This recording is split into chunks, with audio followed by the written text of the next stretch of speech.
कहानी की शुरुआत होती है एक छोटे से पहाड़ी गांव श्रीनगर से। सर्दियों का मौसम था और चारों तरफ कोहरा छाया हुआ था। इस गांव में एक मध्यम वर्गीय परिवार रहता था। घर में खुशियां तब और बढ़ गईं जब घर के बेटे सुनील की शादी एक सुंदर और संस्कारी लड़की सुमन से हुई। घर में सुनील के माता पिता यानी सास ससुर भी थे। सब कुछ बहुत हंसी खुशी चल रहा था। सुमन ने आते ही घर को स्वर्ग बना दिया था। 6 महीने बाद। मान जी, मुझे कुछ दिनों से चक्कर आ रहे थे। आज डॉक्टर को दिखाया तो उन्होंने एक खुशखबरी दी है। क्या क्या कहा डॉक्टर ने? सुमन, पहेलियां मत बुझाओ। जी, आप पापा बनने वाले हैं, हम माता पिता बनने वाले हैं। हे भगवान, तेरा लाख लाख शुक्र है। मेरे घर में किलकारी गूंजने वाली है। अब तो कोई काम नहीं करेगी सुमन, बस आराम करेगी। मैं अभी जाकर पूरे मोहल्ले में मिठाई बांटती हूँ। पूरे घर में जश्न का माहौल था। सास ने सुमन को पलकों पर बिठा लिया। वो उसे बिस्तर से नीचे पैर भी नहीं रखने देती थी। वक्त बीतता गया। सर्दियां गईं, गर्मियां आईं और फिर वापस सर्दियां आ गईं और आखिरकार वो शुभ घड़ी आ गई। सुमन ने एक प्यारे से बेटे को जन्म दिया। उसका नाम रखा गया राहुल। 1 साल बाद। 1 साल बीत गया। राहुल 1 साल का हो चुका था। बाहर कड़ाके की ठंड पड़ रही थी। कोहरा इतना घना था कि हाथ को हाथ नहीं सूझ रहा था। ये राहुल का पहला जन्मदिन, फर्स्ट बर्थडे था। सुमन, आज हमारे राजकुमार का पहला जन्मदिन है। मैं उसे ऐसे ही घर में नहीं बिठा सकता। मैं उसे बाजार ले जाऊंगा, उसके लिए बड़ा सा केक, खिलौने और नए कपड़े लेकर आऊंगा। आज हम पार्टी करेंगे। सुनिए जी, बाहर मौसम बहुत खराब है। कोहरा बहुत ज्यादा है, कुछ दिखाई नहीं दे रहा। क्या हम कल नहीं जा सकते? मुझे कुछ घबराहट हो रही है। अरे पगली, कुछ नहीं होगा। हमारे पास लाल वाली कार है ना, उसमें हीटर है। मैं धीरे धीरे चलाऊंगा। राहुल को भी थोड़ी हवा लग जाएगी। तुम बस घर पर खीर पूड़ी की तैयारी करो। सुनील ने राहुल को गर्म कपड़ों में लपेटा और अपनी लाल कार की पिछली सीट पर बिठा दिया। उसने सुमन को हाथ हिलाया और कार लेकर कोहरे में गायब हो गया। सुमन दरवाजे पर खड़ी उन्हें तब तक देखती रही जब तक कार ओझल नहीं हो गई। उसे नहीं पता था कि ये आखिरी बार है जब वो अपने पति को देख रही है। रास्ता बहुत कोहरेदार। सड़क सिंगल थी, आने जाने का एक ही रास्ता। कोहरा इतना घना था कि कार की हेडलाइट्स भी काम नहीं कर रही थी। सुनील बहुत धीरे गाड़ी चला रहा था। पीछे की सीट पर नन्हा राहुल खेल रहा था। बाप रे, आज तो कुछ दिख ही नहीं रहा। बस जल्दी से केक लूं और घर वापस जाऊं। तभी सामने से एक काल बनकर ट्रक आ रहा था। ट्रक वाले को कोहरे में लाल कार दिखाई नहीं दी। एक तीखे मोड़ पर धड़ाम। टक्कर इतनी भीषण थी कि कार का अगला हिस्सा चकनाचूर हो गया।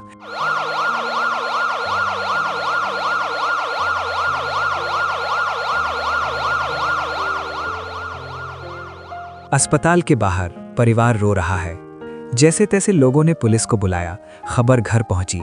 सुमन, उसके सास ससुर और सुमन के मायके वाले माँ, पापा और बहन दौड़ते हुए अस्पताल आए। सुमन का रो रो कर बुरा हाल था। डॉक्टर साहब, मेरे पतु, मेरा बेटा, वो कहाँ है? बोलिए ना डॉक्टर साहब। हमें बहुत अफसोस है, आपके पति सुनील को हम नहीं बचा सके। अस्पताल लाने से पहले ही उनकी मृत्यु हो चुकी थी। नहीं, ये नहीं हो सकता। और मेरा बेटा, मेरा राहुल? बच्चा जिंदा है, लेकिन कांच की उसकी आंखों में बुरी तरह घुस गया था। रेटिना और कॉर्निया पूरी तरह डैमेज हो गए हैं। मैं माफी चाहता हूँ, लेकिन आपका बेटा अब कभी देख नहीं पाएगा। वो अंधा हो गया है। हे भगवान, ये कैसा न्याय है? बाप को छीन लिया और बेटे की दुनिया अंधेरी कर दी। अब ये बच्चा जिएगा कैसे? डॉक्टर साहब, ऐसा मत बोलिए। मेरा बेटा अभी सिर्फ 1 साल का है। उसने तो अभी दुनिया देखी भी नहीं। आप कुछ कीजिए, मेरी जान ले लीजिए, पर मेरी बेटी की आंखें लौटा दीजिए। देखिए, एक रास्ता है, लेकिन हमारे पास वक्त बहुत कम है। एक्सीडेंट अभी हुआ है, नसें अभी पूरी तरह मरी नहीं है। अगर अगले 45 मिनट के अंदर हमें कोई ऐसा डोनर मिल जाए जिसका डीएनए बच्चे से मैच करता हो, तो हम कॉर्निया ट्रांसप्लांट करके उसकी रोशनी वापस ला सकते हैं, लेकिन सिर्फ 45 मिनट है। तो आप मेरी आंखें ले लीजिए डॉक्टर। मैं उसकी माँ हूँ, मेरा डीएनए तो मैच करेगा ही। आप देर मत कीजिए, मेरी दोनों आंखें निकाल लीजिए और मेरे बेटे को दे दीजिए।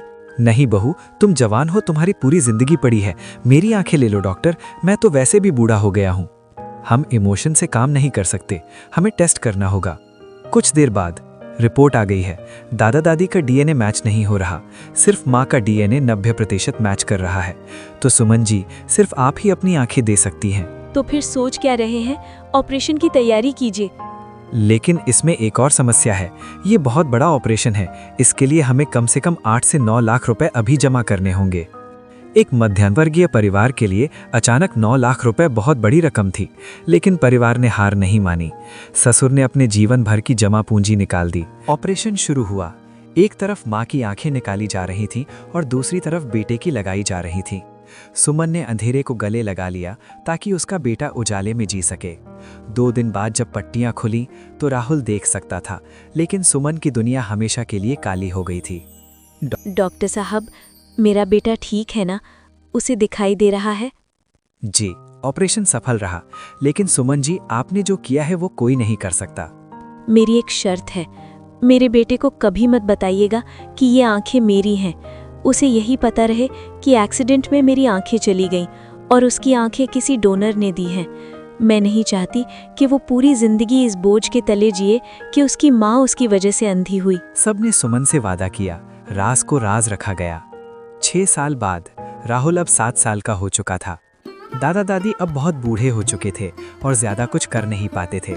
घर की हालत खस्ता थी। सुनील के जाने के बाद कमाई का कोई जरिया नहीं था। एक दिन राहुल स्कूल से रोता हुआ आया। माँ, आज मास्टर जी ने मुझे क्लास से बाहर निकाल दिया। उन्होंने कहा कि अगर कल फीस जमा नहीं हुई तो मुझे स्कूल आने की जरूरत नहीं है। सब बच्चे मुझ पर हंस रहे थे। सुमन का दिल टूट गया। घर में खाने के लाले थे, फीस कहाँ से भरे? तभी उसे याद आया, अलमारी के संदूक में एक आखिरी चीज बची थी। राहुल बेटा, रो मत। तू अलमारी के पास जा, वहाँ एक छोटा डिब्बा रखा होगा। उसमें तेरे पापा की आखिरी निशानी एक सोने की चेन रखी है। उसे निकाल ला। माँ, ये तो पापा की चेन है, आप इसे बेच दोगी? तेरे भविष्य से बढ़कर कोई सोना नहीं है बेटा। जा, दादाजी को दे दे, वो इसे बेचकर तेरी फीस भर देंगे। सुमन ने अपने पति की आखिरी निशानी भी बेटे की पढ़ाई के लिए कुर्बान कर दी। राहुल पढ़ता रहा। उसने अपनी माँ के संघर्ष को देखा था, इसलिए वो दिन रात मेहनत करता था। वो अपनी अंधी माँ का पूरा ख्याल रखता था। सुबह उठकर उनके लिए पानी गर्म करता, नाश्ता बनाता। वो अपनी माँ की लाठी बन गया था। 15 साल बाद राहुल 22 साल का हो चुका था। दादा दादी अब इस दुनिया में नहीं थे। घर में सिर्फ बूढ़ी अंधी माँ और जवान बेटा राहुल बचे थे। राहुल की पढ़ाई पूरी हो चुकी थी। क्या हुआ बेटा, इतनी जोर से क्यों चिल्ला रहा है? सब ठीक तो है? माँ, भगवान ने हमारी सुन ली। मेरी नौकरी लग गई है शहर की बहुत बड़ी कंपनी में। और पता है मेरी सैलरी कितनी है? पूरे 50,000 रुपए महीना। 50,000? सच बेटा? मेरे लाल, आज तेरे पापा होते तो कितने खुश होते। तेरी मेहनत रंग लाई। माँ, अब हमारे दुख भरे दिन खत्म। मैं शहर जाकर खूब पैसे कमाऊंगा। हम बड़ा घर बनाएंगे, तुम्हें हर खुशी दूंगा। लेकिन बेटा, तू शहर चला जाएगा तो यहाँ मैं अकेली कैसे रहूंगी? मुझे दिखता नहीं है, मुझे डर लगता है। ये तो है। एक काम करते हैं, हम मौसी को बुला लेते हैं। वो पास के गांव में ही रहती हैं। मैं उनसे बात करता हूँ। जब तक मैं शहर में सेटल नहीं होता, वो तुम्हारे साथ रह लेंगी। और वो खुशी खुशी अपनी दीदी के पास रहने आ गई। राहुल शहर चला गया। 1 महीना बीता। राहुल अपनी पहली सैलरी लेकर घर आया। उसने 40,000 रुपये माँ के हाथ में रखे और 10,000 रुपये मौसी को दिए। माँ, ये मेरी पहली कमाई, अब तुम जो चाहो वो खरीदना। और मौसी, आपने माँ का इतना ख्याल रखा, ये आपके लिए। बेटा राहुल, अब तू कमाने लगा है, कब तक मौसी के भरोसे रहेगा? अब तेरी उम्र हो गई है, शादी कर ले। एक अच्छी सी बहू आ जाएगी तो वो तेरी माँ की सेवा करेगी और घर भी संभाल लेगी। हाँ बेटा, मेरी भी यही इच्छा है। मैं मरने से पहले तेरा घर बसते हुए देखना चाहती हूँ। माँ, दरअसल शहर में मेरे ऑफिस में एक लड़की है, उसका नाम रिया है। हम एक दूसरे को पसंद करते हैं। अगर आप कहो तो। माँ ने तुरंत हाँ कर दी, लेकिन माँ को ये नहीं पता था कि रिया, जिससे राहुल प्यार करता है, वो राहुल नहीं बल्कि उसकी 50,000 की सैलरी से प्यार करती है। रिया एक लालची और चालाक लड़की थी। उसने देखा कि राहुल सीधा साधा है और अच्छी कमाई करता है, तो उसने उसे फंसा लिया। धूमधाम से शादी हुई। रिया दुल्हन बनकर घर आई। शुरुआत में उसने बहुत अच्छा नाटक किया। मां जी, मैं आपकी बहू नहीं बेटी हूँ। मैं आपका बहुत ख्याल रखूंगी। आप चिंता मत कीजिए राहुल। आप शहर जाइए और पैसे कमाइए। जुग जुग जियो बेटी, भगवान ने मुझे दुनिया की सबसे अच्छी बहू दी है। देखा मौसी, रिया कितनी अच्छी है। अब आप अपने घर जा सकती हैं। रिया माँ का ख्याल रख लेगी। मौसी चली गईं। राहुल ने भी 1 महीने की छुट्टी ली थी, वो खत्म हो गई। अब राहुल के वापस शहर जाने का वक्त आ गया। जिस दिन राहुल जाने वाला था, रिया ने उसे बड़े प्यार से विदा किया। आप चिंता मत कीजिए, आप चिंता मत कीजिए राहुल। आप शहर जाइए और पैसे कमाइए। मांझी की जिम्मेदारी मेरी है। रिया, तुम बहुत अच्छी हो। मैं हर महीने पैसे भेजता रहूंगा। राहुल चला गया और जैसे ही राहुल घर से निकला, घर का माहौल बदल गया। रिया, जो अभी तक संस्कारी बहू का नाटक कर रही थी, उसने अपना असली रूप दिखाया। उफ, चला गया मुसीबत। अब इस बुढ़िया को कौन झेलेगा। ए बुढ़िया, सुन रही है? अब तेरा बेटा यहाँ नहीं है जो तेरे नखरे उठाएगा। अगर खाना चाहिए तो चुपचाप कोने में पड़ी रहना। मुझे ज्यादा तंग किया तो घर से बाहर निकाल दूंगी, समझी? ए बुढ़िया। बहू, ये तुम क्या कह रही हो? अभी तो तुम कह रही थी कि तुम मेरी बेटी हो। मुझे ज्यादा तंग किया तो घर से बाहर निकाल दूंगी, समझी? नैरेटर। सुमन के पैरों तले जमीन खिसक गई। जिस बहू को उसने बेटी समझा था, वो तो डायन निकली। बेटा शहर में था और घर में अब सुमन अकेली थी उस जालिम बहू के साथ। शुरू हुआ अत्याचार का वो दौर जिसे सुनकर रूह कांप जाए। राहुल के शहर जाते ही घर का मंजर पूरी तरह बदल गया। वो घर जो कल तक खुशियों का मंदिर था, अब एक जेल बन चुका था। रिया, जिसने शादी से पहले बेटी बनने का वादा किया था, अब जल्लाद बन चुकी थी। बेचारी अंधी सुमन, जो अपने बेटे की खुशी के लिए सब कुछ न्योछावर कर चुकी थी, अब एक कोने में पड़ी रहती थी। ए बुढ़िया, उठ, ले ठूस ले। कल रात की 2 रोटियां बची थी, फेंकने का मन नहीं किया तो तेरे लिए ले आई। खाकर चुपचाप पड़ी रहना। मुझे आज अपनी किटी पार्टी में जाना है। बेटा रिया, ये रोटियां तो बहुत कड़क हैं। मेरे दांत नहीं है, चबा नहीं पा रही। क्या थोड़ी दाल मिल सकती है या थोड़ा पानी ही दे दे? दाल? तुझे दाल चाहिए? महारानी को दाल खानी है। अरे शुक्र मना कि तुझे ये रोटियां मिल रही हैं। तेरा बेटा जो पैसे भेजता है ना, वो मेरे मेकअप और शॉपिंग के लिए कम पड़ जाते हैं। तुझे खिलाने के लिए एक्स्ट्रा पैसे नहीं है मेरे पास। खानी है तो खा, वरना भूखी मर। सुमन ने आंसुओं के साथ वो सूखी रोटियां पानी में भिगोकर खाईं। वो कुछ नहीं बोलती थी क्योंकि रिया ने धमकी दी थी कि अगर उसने राहुल को कुछ भी बताया तो वो राहुल को छोड़कर चली जाएगी और झूठा इल्जाम लगा देगी। बेटे का घर न टूटे इसलिए माँ जहर का घूंट पीकर रह गई। 1 महीना बीत गया। राहुल के आने का समय हो गया। रिया बहुत चालाक थी। उसे पता था कि राहुल कब आने वाला है। उसने तुरंत घर का हुलिया बदल दिया। मांझी, आपके पैरों में दर्द तो नहीं है? मैं अभी दवा देती हूँ, आप बस आराम कीजिए। जैसे ही राहुल दरवाजा खोलकर अंदर आया, रिया ने अपना नाटक शुरू कर दिया। वो माँ के पैरों में बैठी तेल मालिश कर रही थी। रिया, बहू। मांझी, आपके पैरों में दर्द तो नहीं है? मैं अभी दवा देती हूँ, आप बस आराम कीजिए। रिया, माँ। अरे राहुल, आप आ गए। देखिए ना, मांझी के पैरों में सूजन थी तो मैं बस सेवा कर रही थी। मेरा बेटा। सुमन अपने बेटे को गले लगाने के लिए, लेकिन इससे पहले कि सुमन राहुल को छू पाती, रिया बीच में आ गई। उसने बड़ी चालाकी से सुमन को रोक दिया और खुद राहुल के गले लग गई। कमरे में जाते ही रिया ने राहुल का दिमाग भरना शुरू कर दिया। राहुल, मैं आपको कितना मिस कर रही थी। चलिए ना, अंदर कमरे में चलिए, आप थक गए होंगे। मांझी, आप आराम कीजिए, हम अभी आते हैं। राहुल, मैं आपसे कुछ कहना नहीं चाहती थी, पर अब बर्दाश्त नहीं होता। आपकी माँ, वो अब पहले जैसी नहीं रही। वो बुढ़ापे में सठिया गई हैं। दिन भर मुझे गालियाँ देती हैं, अजीब अजीब हरकतें करती हैं। मैं उनकी इतनी सेवा करती हूँ, फिर भी वो खुश नहीं होती। मुझे डर लगता है राहुल। क्या माँ ऐसा करती हैं? पर माँ तो कभी ऐसी नहीं थी। शादी के बाद सब बदल जाते हैं राहुल। शायद उन्हें जलन होती है कि मैं आपके करीब हूँ, पर आप चिंता मत कीजिए, मैं फिर भी सब सह लूंगी। सिर्फ आप। भोला राहुल अपनी पत्नी की बातों में आ गया। उसे लगा कि रिया सच कह रही है। वो 7 दिन तक घर पर रहा, लेकिन रिया ने उसे माँ के पास अकेले बैठने ही नहीं दिया। जब भी माँ कुछ बोलने की कोशिश करती, रिया कोई न कोई बहाना बनाकर बात काट देती। राहुल वापस शहर चला गया। अब रिया ने अपना अगला दाव चला। रिया ने एक खौफनाक योजना बनाई। वो सुमन के पास गई और जानबूझकर अपना फोन स्पीकर पर डाल दिया। अरे वाह, 20 लाख, बहुत अच्छे। और हाँ, मैंने इस घर का सारा सोना चांदी भी बेच दिया है। बुढ़िया के कंगन भी बेच दिए। अब इस घर में कुछ नहीं बचा। सुमन, जो अंधी थी, यह सब सुन रही थी। उसके पैरों तले जमीन खिसक गई। उसे लगा कि उसकी बहू ने सच में सब कुछ बेच दिया है और किसी गैर मर्द के साथ भागने वाली है। बहू, ये तू क्या कर रही है? तूने आर्यन की निशानी, मेरा घर सब बेच दिया। और वो लड़का कौन है? बेटा ऐसा मत कर, राहुल का घर बर्बाद मत कर। ए चुप, अगर तूने एक शब्द भी राहुल को बताया तो मैं कह दूंगी कि तू पागल हो गई है। और वैसे भी अंधी की बात कौन मानेगा। मैं तो जा रही हूँ सब लूट कर। सुमन डर के मारे चुप हो गई। उसे लगा कि अगर उसने कुछ बोला तो रिया सच में घर छोड़ देगी और राहुल अकेला रह जाएगा। कुछ दिन बाद राहुल फिर छुट्टी पर आया। इस बार रिया ने हद पार कर दी। जैसे ही राहुल घर में घुसा, रिया जोर जोर से रोना शुरू कर दी। नहीं, मैं अब इस घर में एक पल नहीं रहूंगी। राहुल, मुझे मेरे मायके छोड़ाइए। क्या हुआ रिया, तुम रो क्यों रही हो? आपकी माँ ने मुझ पर इतना गंदा इल्जाम लगाया है। वो कहती हैं कि मेरा किसी और लड़के के साथ चक्कर है। वो कहती हैं कि मैं घर का सामान बेचकर भागने वाली हूँ। राहुल, क्या मैं ऐसी हूँ? मैं दिन रात इनकी सेवा करती हूँ और ये मेरे चरित्र पर उंगली उठा रही हैं।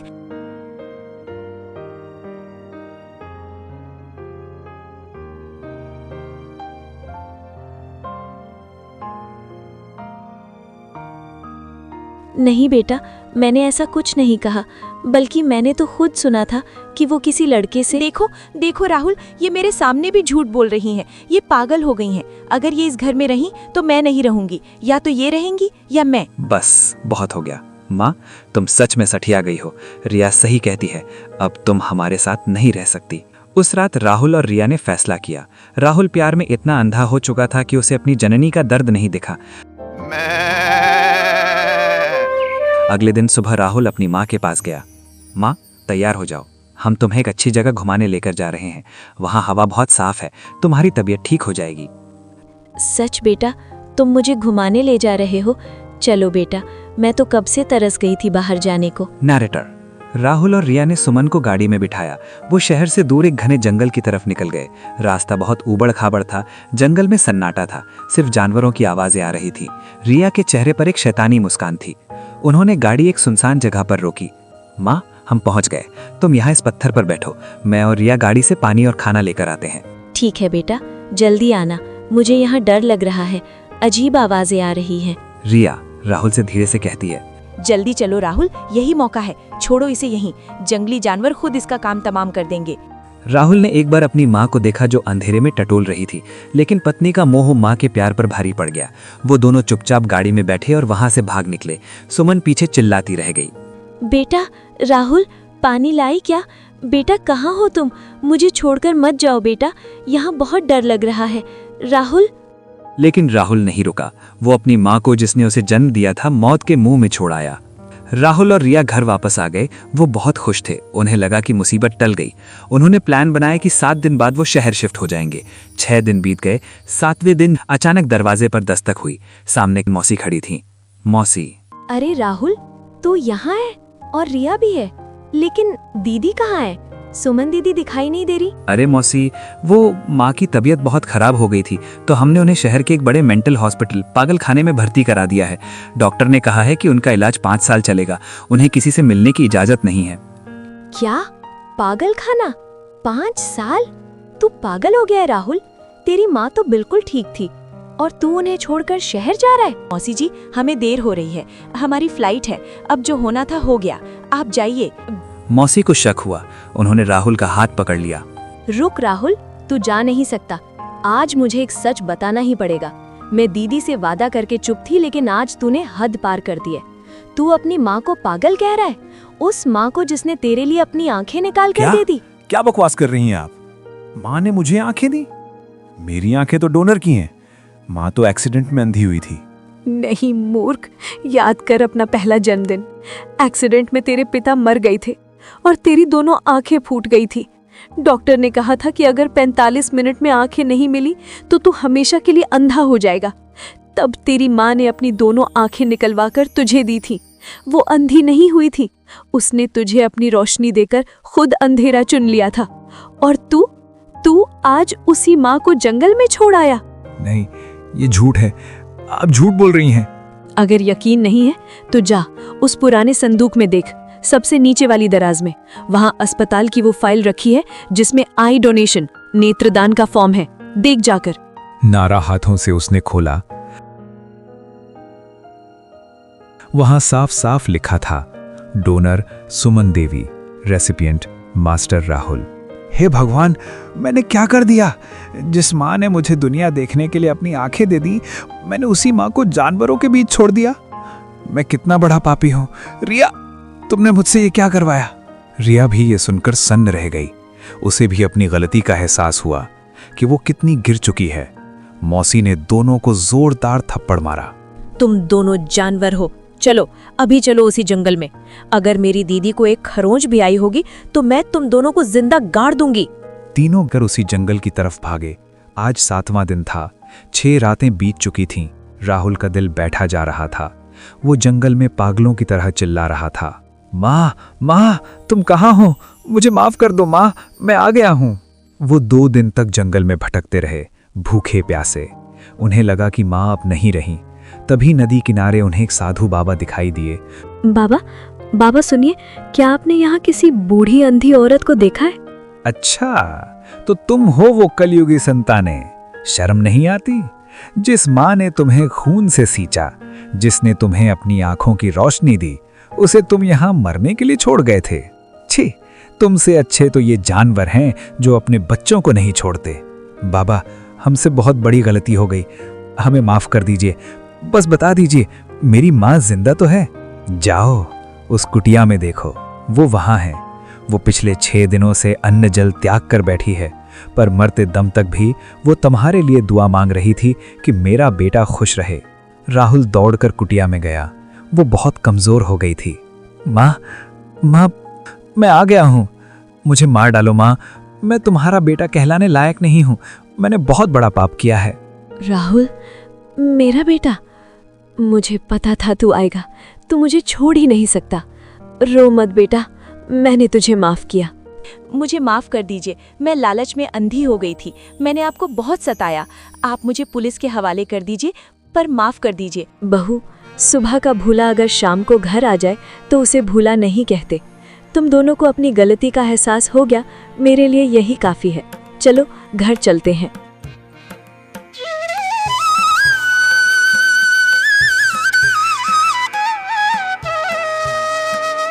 उस वक्त जब राहुल छोटा था तो आपने अपनी आंखें क्यों दी? क्या आप किसी डोनर का इंतजार नहीं कर सकती थी? आप भी तो देख सकती थी। नहीं बेटी, उस वक्त डॉक्टर ने कहा था कि सिर्फ 45 मिनट हैं। अगर मैं डोनर का इंतजार करती तो मेरा बेटा हमेशा के लिए अंधा हो जाता। उस वक्त मेरे पास कोई विकल्प नहीं था। एक माँ के लिए उसकी दुनिया उसके बच्चे की आंखों में होती है। अगर मेरा बेटा नहीं देख पाता तो मेरे देखने का भी क्या मतलब था? उस दिन उस परिवार ने समझा कि दुनिया में माँ से बड़ा कोई योद्धा और कोई त्यागी नहीं होता। उस घर का अंधेरा हमेशा के लिए मिट गया। अब वहाँ सिर्फ प्यार और सम्मान का उजाला था। तो दोस्तों, सबसे पहले मैं आपको दिल से शुक्रिया कहना चाहता हूँ। आप लोगों ने मेरी वीडियो देखी, तो आप लोगों को ये वीडियो कैसा लगा? मेरे को तो वीडियो बनाने में बहुत ही मज़ा आया। आप लोगों ने इस कहानी में कैसे देखा कि एक माँ ने अपनी पूरी ज़िंदगी अंधेरे में गुजार दिया और अपने बेटे को अपनी दोनों आँखों को दान कर दिया। तो कहानी मेरे को बनाने में दिल से कह रहा हूँ बहुत ही ज़्यादा मेरे को मतलब अच्छा लगा। और आप लोगों को वीडियो कैसा लगा कमेंट में ज़रूर बताना। और मेरे से कुछ ऐसी गलती हो जाए तो मेरे को माफ़ कर देना, कमेंट में बता देना जो मेरी गलती है, मैं उसको सुधार लूँगा। वीडियो मैं अकेले ही बनाता हूँ। इसको बनाते बनाते अभी रात के 3 बजने वाले हैं। आपको आवाज़ से पता लग रहा होगा। तो आप ज़रूर बताओ वीडियो कैसी लगी और SK स्टोरी टून का फैमिली मेम्बर बनो और सब्सक्राइब करो।